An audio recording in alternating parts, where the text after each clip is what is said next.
मुझे Urdu, Punjabi, English, Russian और इस तरह बहुत कम, थोड़ी सी इटालियन भी है, क्योंकि मैं वहाँ रहा 1.5 साल, काम कर रहा था वहाँ पे। उनके एक इदारा है इंस्टीट्यूट ऑफ स्पेस फिज़िक्स, वहाँ पर मैं काम कर रहा था। सो वो थोड़ी सी दूध चीनी खरीदने जोगी इटालियन भी आती है। देखिए, नशा दुनिया भर में आम हो रहा है, हुआ है, करते हैं लोग नशा।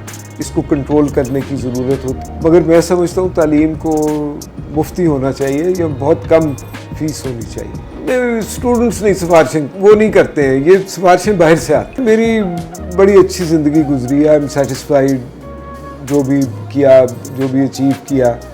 और ख्वाहिशात तो बहुत होती हैं कि कुछ ऐसा भी होना चाहिए, मगर अपने हिसाब के मुताबिक ठीक है। ख्वाहिशात कोई पे बंदा आहिस्ता आहिस्ता काबू पाता रहता है। रट्टे का सिस्टम है, ये ख़त्म होना चाहिए। मैट्रिक का इम्तिहान है, प्रैक्टिकल का इम्तिहान है, इतनी लोगों की आ रही होती है, ये गलत चीज़ है। ये नकल लग गई तो फिर पढ़ा क्या किसी ने और पढ़ाया क्या किसी ने। पाकिस्तान से लेके मलेशिया, एशिया, अमेरिका, अफ्रीका, म्यूजिफाई अब चले दुनिया के साथ। अस्सलाम वालेकुम नाजरीन, मैं हूं आपका मेज़बान अफजल इफ्तिखार और आप देख रहे हैं कैचअप विद अपटन एले। आज की जो हमारी मेहमान पर्सनैलिटी है, इनका नाम है डॉक्टर हसन शाह। ये गवर्नमेंट कॉलेज यूनिवर्सिटी में 2015 से 2019 तक वाइस चांसलर रहे और आजकल एफसी कॉलेज में प्रोफेसर हैं फ़िज़िक्स के, और 2011 में इनको 17 इम्तियाज़ से नवाजा गया। जी डॉक्टर साहब, क्या हाल चाल है? बस ठीक ठाक जी, थैंक यू। आप कैसे हैं? मैं ठीक ठाक। डॉक्टर साहब, आपने इब्तदाई तालीम कहाँ से हासिल की? मैं यही लाहौर से जी। एक बड़ा पुराना स्कूल है यहाँ पर, सेंट एंथनीज़ हाई स्कूल, मैंने वहाँ से इब्तदाई तालीम हासिल की। मैं 11 साल वहाँ पर रहा और सीनियर कैम्ब्रिज वहाँ से किया। आजकल उस सीनियर कैम्ब्रिज को ओ लेवल्स कहा जाता है। फिर ए लेवल्स किया हायर सीनियर कैम्ब्रिज कैथीड्रल से, और फिर थोड़ा सा अरसा पंजाब यूनिवर्सिटी में गुजारने के बाद मैं मॉस्को चला गया पढ़ने के लिए, USSR रशिया में, और वहाँ मैं 6 साल रहा और वहाँ तालीम हासिल की, रशियन लैंग्वेज सीखी और बड़ा ज़बरदस्त टाइम वहाँ गुजारा। बहुत ज़बरदस्त जगह थी वो। डॉक्टर साहब, आपको किस किस ज़बान में अबूर हासिल है? मुझे उर्दू, पंजाबी, इंग्लिश, रशियन और इस तरह बहुत कम, थोड़ी सी इटालियन भी है, क्योंकि मैं वहाँ रहा 1.5 साल, काम कर रहा था वहाँ पे। उनके एक इदारा है इंस्टीट्यूट ऑफ स्पेस फिज़िक्स, वहाँ पर मैं काम कर रहा था। सो वो थोड़ी सी दूध चीनी खरीदने जोगी इटालियन भी आती है। इटालियन भी आती है? थोड़ी सी, बहुत कम। अच्छा डॉक्टर साहब, ये बताएं कि सबसे मुश्किल ज़बान कौन सी है? ये मैं कोई इसके ऊपर हतमी जवाब नहीं दे सकता, बट चाइनीज़ जो आजकल पॉपुलर ज़बानें हो रही हैं, इनमें चाइनीज़ कहते हैं बहुत मुश्किल। और भी कोई ज़बानें होंगी जो जिनकी रसाई हमारे लिए बहुत मुश्किल है। अफ्रीका की कोई ज़बानें होंगी जो नहीं है, मगर जो इस वक्त दुनिया में एक ज़बान आम हो रही है वो चाइनीज़ है। उनकी तरक्की की वजह से, उनकी टेक्नोलॉजी में आगे आने की वजह से, तो वो एक मुश्किल ज़बान समझी जाती है। वो एक डिफरेंट ग्रुप है लैंग्वेजेस का। कहते हैं कि जो पंजाबी ज़बान है ये सबसे मुश्किल ज़बान है। अब देखिए, ये हम पंजाबी बोलने वाले हैं, हम तो अपनी ज़बान के बारे में ये नहीं कह सकते, मगर ये सारी जो ज़बानें हैं इस खित्ते की, ये सारी मिलती जुलती भी हैं। तो ये इंडो यूरोपियन लैंग्वेजेस का एक हिस्सा है।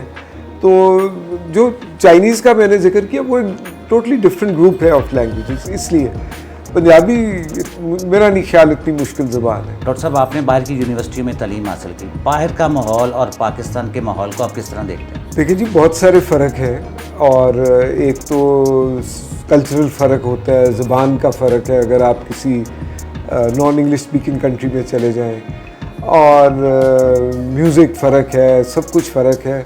मगर जो एक बड़ा वाज़ेह फ़र्क नज़र आता है वो एक शख्सी आज़ादी वहाँ पर बहुत ज़्यादा है यहाँ की निस्बत है, और वो मुआशरे लाजमी बात है डेवलप्ड ज़्यादा हैं। उन्होंने बहुत सारी अपने प्रॉब्लम्स को ख़त्म कर लिया, जो जिनका को हम हमारे सामने हैं, जो हमें तंग करते हैं। तो ये एक है कि वहाँ प्रोफेशनलिज्म ज़्यादा है उन मुआशरों में, लोग अपना काम ज़्यादा तनदेही के साथ और करते हैं, ज़्यादा अच्छी तरह से निभाते हैं।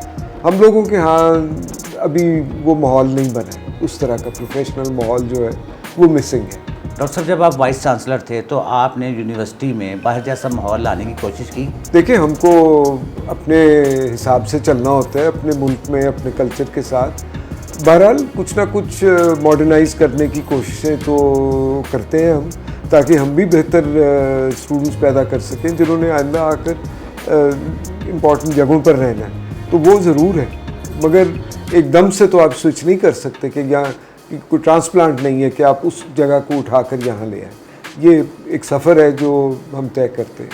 तो उस वक्त आप पर प्रेशर भी था या नहीं? प्रेशर किस किस्म का? जब आप इस किस्म का माहौल लाना चाह रहे थे तो आप पे कोई प्रेशर नहीं, भी आया मेरा या नहीं? नहीं, ऐसा कुछ नहीं था। हम कोई इतनी एकदम से कोई बहुत बड़ी तब्दीलियां नहीं ला रहे थे, मगर कुछ ना कुछ लोगों को आज़ादी देने की कोशिश कर रहे थे। लोगों को इनकरेज करते थे कि वो अपना पॉइंट ऑफ व्यू दें, बच्चे अपना पॉइंट ऑफ व्यू दें, बात करें, कॉन्फिडेंस के साथ बात करें, और ये ज़रूर कोशिश करते थे। और नहीं, प्रेशर तो नहीं था, इस बात पर तो नहीं था प्रेशर। डॉक्टर साहब देखें, यूनिवर्सिटी और कॉलेज में आजकल नशा बड़ा आम होता जा रहा है, इसकी बड़ी वजह क्या है? देखिए, नशा दुनिया भर में आम हो रहा है, हुआ है, करते हैं लोग नशा। इसको कंट्रोल करने की ज़रूरत होती है। इसकी वजूहात तो बेशुमार हो सकती हैं। किसी की पर्सनल फ्रस्ट्रेशन हो सकती हैं, किसी को कोई बुरी आदत डाल गया, ये हो सकता है। और आम हो रहा है, मगर ये भी नहीं कि हर बच्चा नशा कर रहा है या हर बच्ची नशा कर रही है, कम है बहुत। और इसके बारे में बहुत मोहतात रहने की ज़रूरत है। लोगों को एजुकेट करने की ज़रूरत है, उनको बताने की ज़रूरत है कि इसके मुज़िर असरात क्या हैं। आप देखें, हमारे ज़माने में सिगरेट बहुत ज़्यादा पिया जाता, जब हम कॉलेज यूनिवर्सिटी में जा रहे थे। आज हम देखते हैं कि माशरे में सिगरेट बहुत कम पिए जाते हैं निस्बतन। लोगों के घरों में जाकर लोग एकदम से जाकर सिगरेट नहीं लगा लेते, वो देखते हैं कि ये स्मोकर्स हैं, नहीं है, वरना बाहर जाकर पीते हैं। ये एक अवेयरनेस है जो आई है। इसी तरह ड्रग्स के बारे में भी हमको ज़्यादा से ज़्यादा अवेयर करना चाहिए अपने बच्चों को। ज़्यादा उनके लिए एक्टिविटीज़ इस तरह की या लेक्चर्स इस किस्म के अरेंज करने चाहिए जो जिनका उनके ऊपर असर हो। तो ये है प्रॉब्लम्स, और आई थिंक इनके साथ डील करते हैं लोग, और करने की ज़रूरत है। ये कोई अच्छा ट्रेंड नहीं है जहाँ भी आ रहा है ये। जो लड़कियों के कॉलेजेस हैं वहाँ पे भी नशा बड़ा लड़कियाँ आम करती जा रही, सिगरेट पीती हैं। देखिए, आम नहीं है, और मेरा ख्याल है नशे में और सिगरेट में हमको फ़र्क करना चाहिए। और हम सुनते हैं, मुझे तो अब डायरेक्ट एक्सपीरियंस नहीं है लड़कियों के कॉलेज का, तो हमारे यहाँ जीसी में, यहाँ एफसी में जहाँ मैं अब हूँ, को एजुकेशन है, कोई इतना कभी कभी सुनते हैं हम, कोई प्रॉब्लम आया है, मगर ये नहीं कि मतलब कि कोई ये आपको वैसे भी पता चल जाता है अगर कोई नशे की हालत में घूम रहा है। तो लोग कोशिश करते हैं कि यूनिवर्सिटी के अंदर ना लाए, इजाज़त दी जाए इस तरह की चीज़ें लाने की। टेलीविज़न कैमरास हैं, चेकिंग भी करते हैं लोग, तो इसको कंट्रोल करने की तो एक आई थिंक मुस्तकिल कोशिश हो रही है। डॉक्टर साहब, जर्मनी समेत दूसरे ममालिक में एजुकेशन काफ़ी हद तक फ्री है। ये ठीक है, कई मुल्कों में फ्री है एजुकेशन, यूरोप में कई मुल्कों में फ्री है, मगर कई जगह जैसे इंग्लैंड है, इंग्लिस्तान है, वहाँ बहुत महंगी है तालीम। और वो तालीम जो फॉरेनर्स हैं उनसे फ़ीस तकरीबन 3 गुना ज़्यादा ली जाती है बनिस्बत जो उनके लोकल हैं लोग। तो ये फ़र्क है हर जगह, मगर मैं समझता हूँ तालीम को मुफ्ती होना चाहिए या बहुत कम फीस होनी चाहिए। और पाकिस्तान में देखें आप, दिन ब दिन कॉलेजेस और स्कूलों की फीसें बढ़ती जा रही हैं, कोई कंट्रोल करने वाला ही नहीं है। नहीं, देखें, कंट्रोल भी करने की कोशिश की जाती है, मगर यहाँ पर भी जो आपके गवर्नमेंट के स्कूल हैं या गवर्नमेंट की यूनिवर्सिटीज़ हैं, जैसे जीसी यूनिवर्सिटी है, पंजाब यूनिवर्सिटी है, ये बहुत सी अब तो बहुत ज़्यादा हो गई हैं, 200 से ज़्यादा यूनिवर्सिटीज़ हैं। यहाँ फ़ीसें ज़्यादा नहीं हैं। जो प्राइवेट सेक्टर की यूनिवर्सिटियाँ हैं उनमें फ़ीसें ज़्यादा हैं, क्योंकि उनको हुकूमती सपोर्ट नहीं मिलती जो पब्लिक सेक्टर यूनिवर्सिटी को मिलती है। तो उनको अपने ज़राए खुद से पैदा करने होते हैं, तो वो लाजमी बात है स्टूडेंट से वो ज़्यादा फ़ीस लेते हैं। तो बहरहाल इसका बेहतरीन तरीका तो ये है कि हुकूमत ज़्यादा से ज़्यादा इस शोबे को तवज्जो दे, ताकि ज़रूरत ना रह जाए बहुत ज़्यादा प्राइवेट यूनिवर्सिटीज़ खोलने की। तो फिर ये कंट्रोल हो सकता है। ये कोई आप डंडे के ज़ोर से नहीं कंट्रोल कर सकते। We need to spend more on education. अगर आपके हुकूमती स्कूल जो है, सरकारी स्कूल जो है, उनका मेयार भी पब्लिक प्राइवेट सेक्टर स्कूल्स जैसा हो, तो बच्चों का रुझान, पेरेंट्स का रुझान उनकी तरफ हो जाएगा। अगर हुकूमत ने हाथ उठा लिया है कि उन्होंने स्कूल नहीं खोलने हैं या उनको मेयार पे नहीं लाना है, उन पे खर्चा नहीं करना है, तो फिर ऑटोमेटिकली प्राइवेट स्कूल्स का एक जगह बन जाती है, वो फिर अपनी हिसाब से फीसें लेते हैं। डॉक्टर साहब, आप ग्रेड 22 के ऑफिसर रहे और आपकी वाइफ भी ग्रेड 22 की ऑफिसर रही, आपस में मुकाबलाबाजी तो होता होगा? वो फिर थोड़ा बहुत तो कुछ ना कुछ चलता है, मगर हमारे शोबे बिल्कुल अलग अलग हैं। मैं पिछले 40 साल से, बल्कि उससे भी ज़्यादा, मैं तालीम के साथ वाबस्ता रहा हूँ। वो गवर्नमेंट सर्वेंट थी, वो अपनी प्रोफेशन में ऊपर गई, मगर एक वो चलता है उनके। मैं भी जब वाइस चांसलर रहा तो हम भी, हमारे पास भी कुछ ना कुछ था, मगर एज अ होल हम इस माशरे में देखें तो जो गवर्नमेंट सर्वेंट है, जो वो है, वही असल अफसर माना जाता है, और हम लोग हैं भी नहीं अफसर, जो हम टीचर्स होते हैं। तो मगर बहरहाल ये खींचातानी तो चलती रहती थी। ये तो एक नेचुरल चीज़ है कि घर में कोई ना कोई मजाक इस हवाले से होता रहता है कि किसका इस वक्त ग्रेड ज़्यादा है। डॉक्टर साहब, आप जब वाइस चांसलर थे तो आपको सिफारिशें तो बहुत ज़्यादा आती होंगी? बहुत आती थी, जी हाँ। अच्छा, लड़कियों की ज़्यादा सिफारिशें आती थी कि लड़कों की? नहीं, स्टूडेंट्स नहीं सिफारिशें, वो नहीं करते हैं, ये सिफारिशें बाहर से आती हैं, जो पॉलिटिशियंस की आती हैं, इधर उधर से आती हैं। स्टूडेंट की हिम्मत नहीं होती कि वो वाइस चांसलर के पास जाकर सिफारिश करें। कभी किसी खूबसूरत लड़की ने आपको सिफारिश की हो? नहीं, मैं आई डोंट थिंक कि कोई ऐसा मौका था कभी। जी हाँ। डॉक्टर साहब, सानिया बहावलपुर को आप किस तरह देखते हैं? देखिए, ये एक अफसोसनाक वाक़या है और ये मंजर आम पर आ गया है, और इसका मतलब है हमें ज़्यादा बेहतर कंट्रोल्स की ज़रूरत है। और देखिए, ये ओवरऑल हमारे माशरे में इस वक्त बदउनवानी, करप्शन बहुत ज़्यादा है। यूनिवर्सिटीज़ भी उसकी जद में आ जाती हैं। और फिर चीज़ें जो हैं वो बहुत बढ़ा चढ़ा कर पेश की जाती हैं कि पता नहीं कितने हज़ारों स्टूडेंट्स इसमें मुलव्वज़ हैं और कौन कौन नहीं है। ये तो प्रॉपर इंक्वायरी होगी तो सही जो डेटा है वो सामने आएगा, मगर मैं समझता हूँ एक भी इस किस्म का वाक़या जो है वो हिला देने के लिए काफ़ी है। तो वो जितने भी नंबर्स हैं जो इन्वॉल्व हैं इसमें, उसका अगर इंक्वायरी होती है और वो चलती है तो वो फिर उसका तयन हो जाएगा, और उसके मुताबिक फिर जो है हमारी एजेंसीज़ जो हैं, पुलिस है, कानून की जो इदारे हैं, उनको उसके मुताबिक उसके ऊपर एक्शन लेना होगा और लेना चाहिए, क्योंकि ये कोई ऐसी चीज़ नहीं है जिसको हम नज़रअंदाज कर दें। डॉक्टर साहब, कभी आपने बिजनेस के बारे में सोचा? नहीं, मेरा नहीं ख्याल मैं बिज़नेस के जो जरासीम है मुझ में कोई मौजूद है, और हम शुरू दिन से यही करते आ रहे हैं, और अब तो इतने साल ये करने के बाद और कोई काम करने के लिए बिल्कुल भी वो जो है ना रुझान नहीं है। डॉक्टर साहब, कोई ऐसी ख्वाहिश जो आज तक आपकी पूरी ना हुई हो? नहीं, मेरा ख्याल है मेरी बड़ी अच्छी ज़िंदगी गुजरी है। आई एम सेटिस्फाइड जो भी किया, जो भी अचीव किया, और ख्वाहिशात तो बहुत होती हैं कि कुछ ऐसा भी होना चाहिए, मगर अपने हिसाब के मुताबिक ठीक है। ख्वाहिशात कोई पे बंदा आहिस्ता आहिस्ता काबू पाता रहता है। डॉक्टर साहब, जो हमारे एजुकेशन का निज़ाम है पाकिस्तान में, आप उसको किस तरह देखते हैं? देखिए, हमें बहुत ज़्यादा इम्प्रूवमेंट्स की ज़रूरत है हर लेवल पर, स्कूल के लेवल पर, कॉलेज के लेवल पर, यूनिवर्सिटी के लेवल पर। हमारे यहाँ जो ये रट्टे का सिस्टम है, ये ख़त्म होना चाहिए।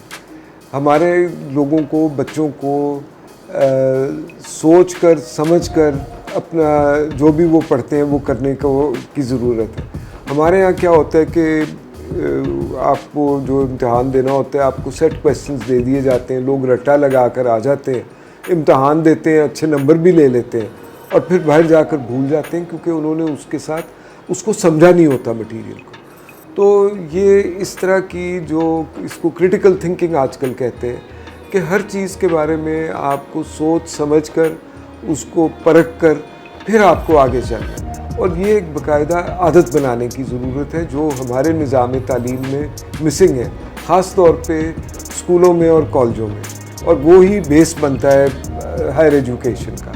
तो यहाँ पर बहुत बड़ी तब्दीली की ज़रूरत है, और फिर यही आदतें जो हैं वो यूनिवर्सिटी लेवल पर भी चलती हैं तो इनको तब्दील करने की ज़रूरत है। हमको अपने एजुकेशन सिस्टम को ब्रॉड करने की ज़रूरत है। हम मैट्रिक में ही फैसला कर लेते हैं स्टूडेंट आर्ट का है या साइंस का है। बाहर के मुल्कों में 10-12 जमातों तक हर बच्चा सब कुछ पढ़ता है और आहिस्ता आहिस्ता वो स्पेशलाइजेशन की तरफ जाता है। जब यूनिवर्सिटी में आते हैं आखिरी 2 साल में जाकर वो कहीं उस तरफ जाते हैं। हमारे यहाँ बहुत ज़्यादा ये सिस्टम जो है ना कि ये फ़र्क डाल दें। ये जो अंग्रेज़ का सिस्टम था उन्होंने अपने लिए तो बदल लिया, हम उसी को चलाते आ रहे हैं। Matric art, matric science, FSc pre engineering, pre this thing that thing, ये गलत है। जितना ब्रॉड हम रखेंगे सिस्टम को उतना हमारे लिए बेहतर है और इसकी बहुत सारी वजूहात हैं कि क्यों ये बेहतर है। डॉक्टर साहब, आप बाहर पढ़ने के लिए भी गए हैं। जी जी। क्या ये बताएं कि वहाँ पे नकल होती है या नहीं होती? नकल नहीं होती, मतलब कोई इक्का दुक्का कभी कोई केस आ जाए तो और बात है, मगर कोई नकल आम चीज़ नहीं है भाई। बहुत ये बुरी चीज़ समझी जाती है और मेरा ख्याल है इस लेवल की जो एक दयानतदारी है वो उन माशरों में हमसे कहीं ज़्यादा है। यहाँ तो वालिदैन भी कह रहे होते हैं जी नंबर लगा दें, ये कर दें, वो कर दें, मैट्रिक का इम्तहान है, प्रैक्टिकल का इम्तहान है, इतनी लोगों की आ रही होती है, ये गलत चीज़ है। ये नकल लग गई तो फिर पढ़ा क्या किसी ने और पढ़ाया क्या किसी ने। पाकिस्तान में नकल होती है या नहीं होती? होती है, आप देखते हैं, आप अखबार पढ़ते हैं, आप सुनते हैं कि कहीं इस मुल्क में किसी किसी हिस्सों में बहुत ज़्यादा होती है, कहीं कम होती है। ये इसके साथ सख्ती से डील करना है, वरना तो ये सारा वेस्ट है। अगर आप नकल करके लिख देंगे तो आप सीखेंगे क्या? डॉक्टर साहब, स्पोर्ट्स करते हैं हम या नहीं करते? स्पोर्ट्स अब मैं नहीं करता हूँ इस तरह की। मैं मतलब किसी ज़माने तक 10-12-15 साल पहले तक मैं बैडमिंटन बहुत खेलता रहा, स्क्वॉश बहुत खेली, टेबल टेनिस खेली, ये रैकेट स्पोर्ट्स मुझे अच्छी लगती थी। अब उस तरह की स्पोर्ट्स तो नहीं है, बट बहरहाल कुछ ना कुछ एक्सरसाइज, फिज़िकल एक्टिविटी वो करने की कोशिश ज़रूर करता हूँ। तो आप कौन सी गेम करते हैं आप? आजकल तो अगर हम कोई गेम करते हैं तो वो हर संडे में अपने बेटे के साथ हम बॉलिंग करने आते हैं अप टाउन एलए में। तो ये एक तफरीह है, थोड़ी सी वो हाथ जुल पाँव भी हिल जाते हैं और बाकी मज़े की गेम है। स्पोर्ट्स तो है ही बड़ी अच्छी चीज़ और bowling I think is a wonderful sport. तो ये करते हैं हम, हर संडे आते हैं टाइम निकाल। कहाँ पे बॉलिंग एलए, कहाँ पे ये वाला? ये बॉलिंग हम करने आते हैं जी अप टाउन एलए में, डिफेंस में। तो it's a very nice wonderful place. बड़ा माहौल जो है वो वैसा ही है जैसे बाहर के बॉलिंग एलीज में होता है। म्यूज़िक लगा हुआ है, वो स्ट्रोब लाइट्स चल रही हैं और लोग आते हैं, एंजॉय करते हैं, एक हंगामा होता है। तो it's a very enjoyable activity. और ये देखें, इस तरह की एक्टिविटीज़ अगर हम प्रमोट करेंगे तो जो आप ड्रग्स और इन चीज़ों की बात कर रही हैं वो खुद ब खुद कम होंगी। अगर हमारे यूथ जो है वो स्पोर्ट्स में और अच्छी एंटरटेनमेंट की एक्टिविटीज़ में शामिल होगा तो फिर वो मनफी चीज़ें जो हैं वो नहीं करेगा। डॉक्टर साहब, बहुत बहुत शुक्रिया कि आपने हमारे प्रोग्राम में शिरकत की। आपका भी शुक्रिया जी कि आपने मुझे इनवाइट किया, बुलाया, बड़ी अच्छी बातें हुई, तो मुझे भी बहुत अच्छा लगा। Thank you. इसी के साथ अपने मेज़बान अफजल इफ्तिखार को इजाज़त दीजिए। अल्लाह हाफ़िज़।